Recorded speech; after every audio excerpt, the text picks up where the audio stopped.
Hello and welcome to another episode of It's Tea Time. I'm Jonathan Sellers. Alongside me is the Director of Athletics for Troy University, and that's John Hartwell. John, it's another week, another game. This time, the game didn't turn out quite like we hoped for the Trojans. It was a close one in Arkansas State, though. Well, it was, and our guys battled hard, 41-34 final, and we came out on the short end of that, and you look back, obviously turnovers, the story of the game, 4 turnovers for us. Unfortunately, our defense didn't have any takeaways. 2 of those 4 turnovers were down in the red zone, but still an opportunity to win the game right down till the final minute of the ball game. So one of those that you look back on and you say, gosh, if we could have won this game, but no time to feel sorry for yourselves. Certainly the 2 extra days of preparation, I think, really help. So 9 days of preparation, getting ready for a tall task, going to Starkville this Saturday night, 6:30 kickoff, television game, Fox Sports South, and an opportunity to get a little payback maybe for a game last year, losing 30-26 last year, a questionable touchdown catch by Chad Bumpus in the end zone. There was some question as to whether he had possession or not. But another game where I think we had 4 or 5 turnovers, and if you don't have those turnovers, it's a different ball game. So our work cut out for us in Starkville this week, but I know Coach Blakeney and the staff has been working hard this week. Players been working hard in preparation and look forward to going over there Saturday. And that's a place you're really familiar with. You're coming from Ole Miss, so a big rivalry there. So this game probably means a little extra to you. When those cowbells start ringing, it's not hard for me to get my adrenaline up and be excited about going over there. But again, a big challenge, but a big opportunity for us. To have an opportunity against an SEC opponent. Well, another special thing about this game is it kind of marks your 1-year anniversary here at Troy. A year this Thursday will mark when you were introduced at the university. So what does that mean to you? Yeah, it really seems, in a lot of ways like it was about a month ago. This first year has really flown by. It's been a lot of great times, a lot of challenges, but certainly we're working our way through those. And I can't say enough, one, to the Trojan fan base, how great they've been, how passionate they are. 2, to our coaches and staff. People come up to me and say, hey, John, you're doing a great job on this year. Hey, none of that's me. I'm pointing folks in the right direction, and fortunately I have a great staff around me. Sandy Atkins, Tony Ferrante, my entire staff is outstanding, but great coaches too. And certainly we've made some progress this year, but we've got a long way to go, and looking forward to continuing that. Well, we'll take a look down the road in just a minute, but beginning tonight, I know this will be going on as this show is airing, but a chance to look at the volleyball team playing in Trojan Arena again as they take on Alabama State. Sure, volleyball coming off a big weekend victory over Georgia Tech, but as I talked yesterday with Sonny, he was frustrated because he felt they really should have beat UConn too. So an opportunity today to come back home tonight against Alabama State, and kind of a special side event going on. We're also recognizing those student athletes from last spring semester who made a 3.0 or above, which I'm happy to say over half of our student athletes had a 3.0 or above. So again, as we talk to our coaches and talk to our staff, what we do on the field, a player on the court, obviously is very, very important, and we want to win every time out. But certainly in the big picture, the classroom is number one, and hats off to those young men and women in our program who have been able to achieve a 3.0 or above. And then later in this week, the volleyball team they're going on the road again to Clemson. They'll play Delaware, Clemson, and then Alabama. And I know anytime we get a chance to play Alabama, it kind of means something to it really does. And, tough competition, but certainly taking the approach that, hey, let's play some tough out-of-conference competition. Then when we get into conference play, which we do here in the next 10 days, we'll be ready for those tasks. And same thing with the soccer team. They're actually going to be in town this Friday as they get ready for their conference season, which is right down the road. Yeah, and a nice comeback win, for our soccer team, Chris Bentley's soccer team, Sunday after falling behind 1-0 at halftime to Murray State and being able to rally and win 4-2. All right, and not this week, but the next weekend, they already announced the time for the Duke game, and that it'll be on ESPN3, so give us a look at that. 3 o'clock kick Eastern time, which is 2 o'clock our time. It's on ESPN3 again, so that will mark our first 5 games having been on national TV or ESPN3. So we're excited about that opportunity too, to go to ACC country and get an opportunity to compete against Duke. And Sunbelt did get a win against the ACC last week, with ULM getting a win over Wake Forest, so maybe in a couple of weeks we can... Exactly, a 21-19 game. I got a chance to watch a little bit of that, and we knew Monroe had a very talented quarterback. They got out to a pretty good lead and were able to hold it. I think Wake scored with about a minute left in the game and went for 2 and did not make it. But a great win for our league. We're 3-0 against Conference USA so far this year. 1-0 against we have a victory over the SEC and Western Kentucky's victory over Kentucky, and certainly Monroe's victory over Wake, and hopefully we can continue that tradition this weekend next with Mississippi State and then Duke following it up. Exactly right. Now let's go ahead and take a little bit of a look at homecoming.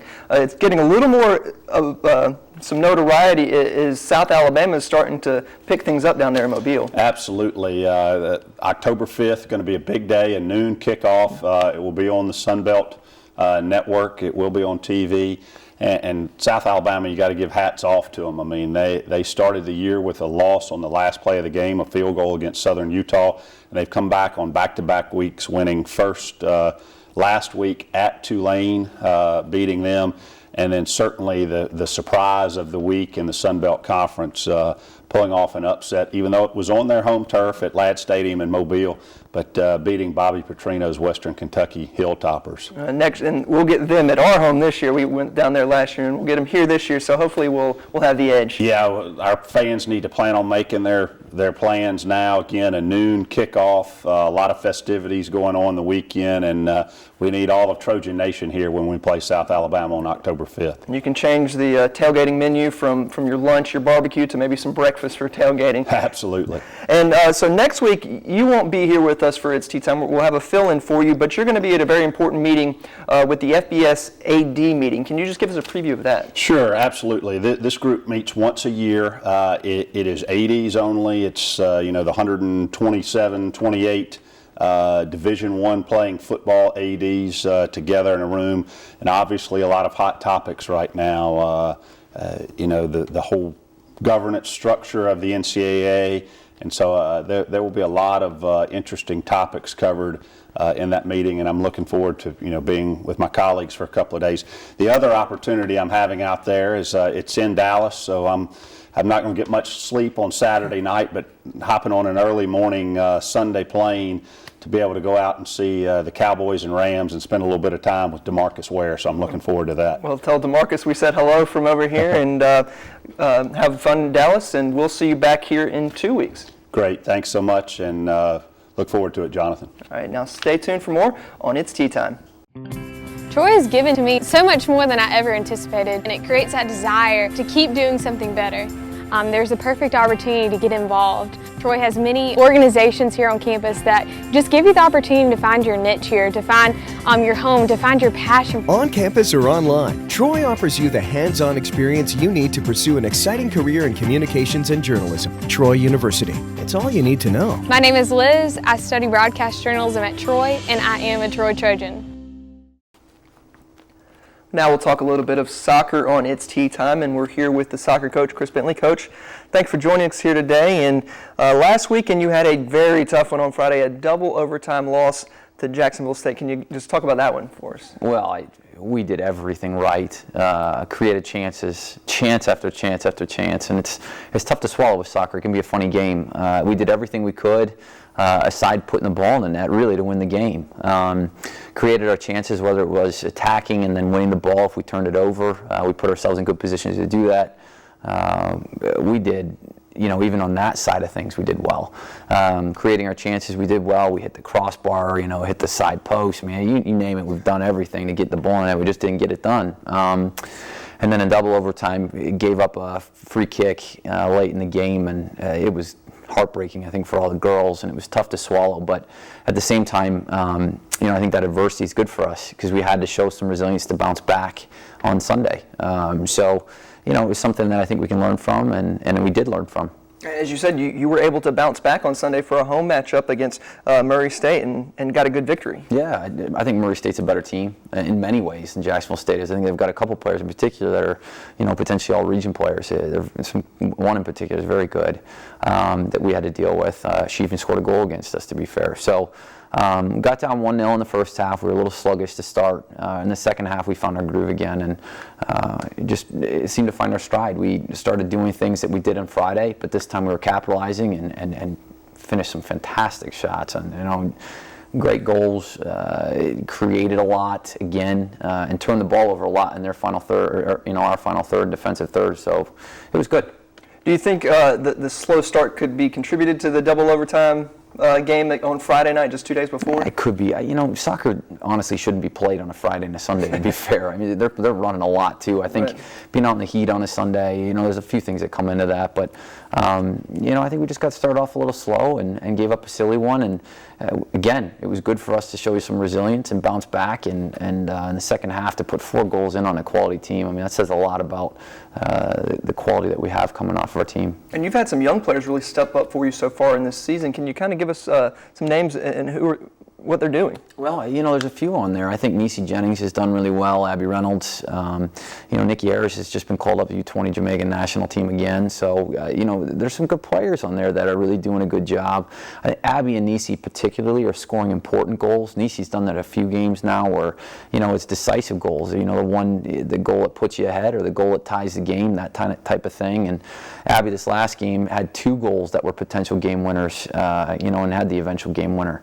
So to me, having young players doing that's great. But we also had a senior finish the game off near the end of the game, put away a goal that I think most players would miss too. So we've had a good mix of good balance on the team and a good mix of good spirit. And I think to be resilient in times when you've lost a couple games, with all the things they're battling against, I think it was cool to see and very relieving for them. It was a good, rewarding victory for sure. And now they'll be at home again this Friday against Gardner-Webb, and then on the road against Kennesaw State on Sunday. Another Friday, Sunday. I know you said you don't like that, but just give us a preview of those, please. Well, Friday, Sunday, I guess first and foremost you got to deal with. It's college soccer, but I think Gardner-Webb's going to pose a couple different things for us. I think the speed of play they'll bring is actually quite slow, and they like to slow it up on us. So we'll see how it goes. Having said that, that's what we've seen right now. They could come out in a total different thing. I don't know. You never know with soccer too. But from what we've scouted, the speed of play isn't very fast. So our team's going to have to start dictating play a little bit that way and overcome that. And then on Sunday, Kennesaw State's very athletic. They play very direct. Defend well as a team, and I think they're going to pose a big threat for us. They've in the past made the NCAA tournament, won their Atlantic Sun Conference. They're just a good team. So I think they're perfect for us to prepare for conference. Well, speaking of preparing for conference, it's just a week away, not this weekend, but the following weekend. So what are you looking forward out of this kind of preseason, this final weekend of that? Yeah, I hope we can bring in what we've done in terms of getting a whole collective unit working together. As I said, we're attacking, and when we turn the ball over, we're actually able to collectively defend right where we've been attacking. And I think that's the first sign that you're playing as a team better and better. And I think if we can continue to do that, carry that into this weekend, it's going to give us a lot of chances to win the game and win each game. And I think if we can carry that moving forward and keep getting better at that, it's going to be hard to play us. All right, well, Coach, thank you for joining us, and good luck coming up this weekend. Thanks a lot. All right, we'll have a look at cross country coming up on It's Tea Time. We graduate passionate people who are excited about their degree and about their profession. Hospitals, facilities, they want Troy graduates. From undergraduate to nurse practitioners, Troy nurses are sought out. Troy offers you an extraordinary education and a degree sought after by top employers. Troy University. It's all you need to know. I'm Kelly. I'm a nurse practitioner. I have my doctorate from Troy, and I'm a Troy Trojan. Welcome back to It's Tea Time, and now it's time to take a look at some cross country with Coach Jeff Jenkins. Coach, thank you for being here again this week. Thanks for having me, Jonathan. And last week you raced down in Mobile at the Azalea City Classic. Just give us a wrap-up of that meet. It's the first time we got to race the full distance. The men raced 8K, the women raced 6K, which is a little longer than what they're used to.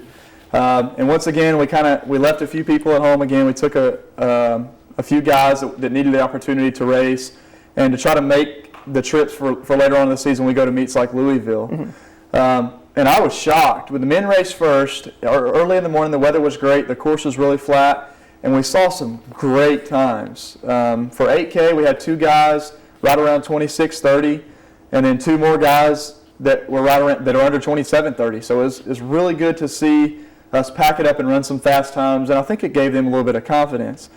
In the women's race, we were aggressive, and it paid off for us really late in the race. Julia Ostendorf and Michaela Hodges really mixed it up early in the race with the top pack. I saw them with maybe half a mile to go, something like that, and they were both just outside the top 10. Julia ended up cracking the top 10 and finished in 9th. She passed a lot of people late. Michaela just missed it, but she mixed it up. She was a top freshman. Wow. I think the top freshman in the race. That was good to see. Really good.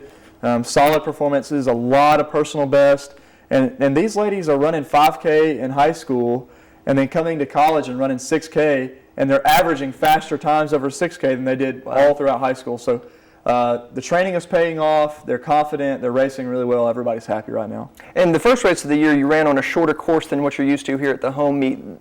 This last weekend was a full course. How did the runners respond, the ones you took, to that course? Right, and you know, the women raced double their distance. They raced 3K at home and then 6K at South Alabama.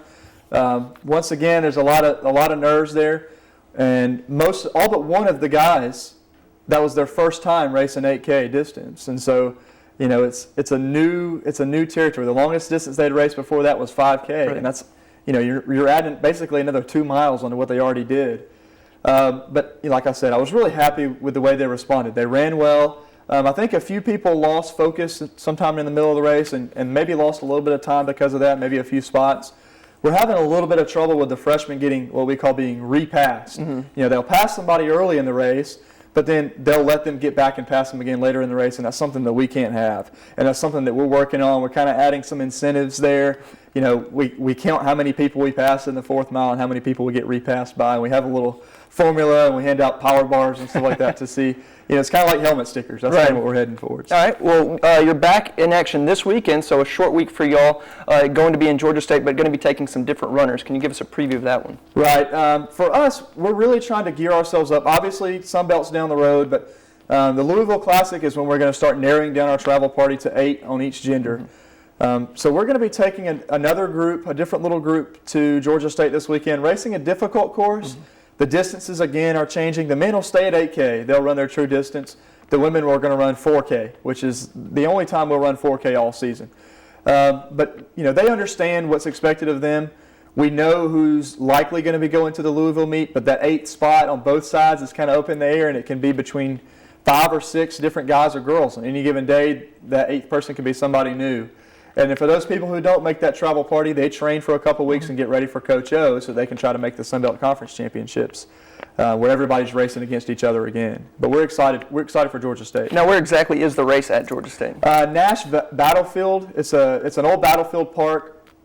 And it's Hampton, Georgia, actually, is where it is. Okay. We keep saying Atlanta, but Hampton, Georgia, hosted by Georgia State. We're going to see a lot of good Division I schools there. Is it going to be a hilly course or a flat course? Well, I'll talk to the coach at Georgia State because we're not very familiar with it. We've had a couple athletes that have run that course in high school, and they said it's challenging. It's not an easy course. I think it's going to be similar to what we're going to see here back at home again. Okay. But regardless, everybody races the same distance. Everybody races in the same conditions. So we're looking more towards head-to-head competition rather than marks on paper, what times we run and all that. All right. Well, good luck this coming up weekend and hope for some good results. Thanks, Jonathan. All right. Stay tuned for a look at Troy volleyball. I've been taking classes at Troy online for years. The staff and the professors, they care about developing me, not just academically, but in my future career. I feel that Troy is preparing me for my next mission. On campus or online, Troy offers you an extraordinary education that can take you anywhere you want to go. Troy University. It's all you need to know. I'm John Phillips. I'm an active duty soldier attending school full-time, and I choose Troy. Welcome back to It's Tea Time, and now it's time to take a look at some Troy volleyball, and we're joined by the head coach, Sonny Kirkpatrick. Well, Sonny, you had another tough weekend going up to Georgia Tech, a big win over Georgia Tech, but then 2 losses. Can you just kind of give us a rundown of the weekend? We played UConn first, and there's no reason for us to not win that match. We were up 2-0, had pretty much totally dominated them. Stuck with the game plan and had done some really great things. What you don't see is that even in Game 5, we swung for the match, and we actually used the block and didn't get a call. So, you know, either way you look at it, it should have never gone 5. You got to credit UConn for coming back and putting a lot of pressure on us, but we didn't perform to finish that match, and that was really disappointing. Georgia Tech was the next day. We watched them in St. John's right after our match and formulated a game plan, and we played really well. It was a great win for us. Georgia Tech's a really nice team. And then we had a chance to play St. John's, who, in my opinion, was really good, and they put it to us pretty well. Again, we were up in the first set, 20-17. Got stuck in a rotation and couldn't get out of it, and never really recovered in the match. Well, now you go back on the road again this weekend for your final kind of pre-conference tune-up, as you have been calling it, and you're going to go to Clemson for the Clemson Classic, facing 3 tough teams again in Delaware, Alabama, and Clemson. Can you just give us a preview of that one? Well, Delaware's out of the Colonial Athletic Conference. Very good team. Usually win their conference year in, year out, NCAA caliber team. We have them on Friday night, so it'll give us a really good test to see how far we've come from the beginning of the season. If you look at the stats, they're almost identical. We averaged 12.05 kills per game. They average 12.05 kills per game. We average 16 digs. They average 15 and 3/4 digs. So it's a mirror image. We're basically within 1/10 or 2/10 of a percentage point in every category. So it just comes down to who performs better that night. Clemson's an outstanding team out of the ACC. Everybody knows who Clemson is. It'll be a good test for us, and then we play Alabama to wrap up Saturday, and we've never had a chance to play them. So it's a really exciting time for us, and hopefully we can see if we can knock them off. Just talk a little bit more about that, about playing Alabama. You said you've never got the experience of doing it, but for a lot of people around here, playing Alabama in any sport is something really hope for and hope to beat them. As far as I'm concerned, there's only one university in the state of Alabama, and I'm lucky enough to be the volleyball coach there. We don't kowtow to anybody. Right. We step on the floor, whether it's Stanford or Penn State. We're going in to win, and naturally being an in-state rival and having the first time to play them to get a little bit of bragging rights, we definitely want to put our best foot forward, and we want to put Troy up there and have people talk about us the way that we think we should be talked about. Now, as I said, it's the last tune-up before you head into conference. What exactly are you hoping to see this final weekend heading into conference? To continue to get better. When we have a good mindset, when we're focused, I think we're pretty good. When we don't have that mindset and we're not ready to go, we're not average. And we've taken steps to get better in that area, but there's still a lot of room for improvement for us. And going in to play Western Kentucky a week from Friday, one of the top teams in the country in the Sun Belt, and that's our first conference match. So we need to keep getting better and dial that focus in a little bit. All right, Coach. Well, good luck this coming up weekend in Clemson, and we'll look forward to talking to you next week. Thanks, Jonathan. All right, Steve. And join us again next week for more It's Tea Time.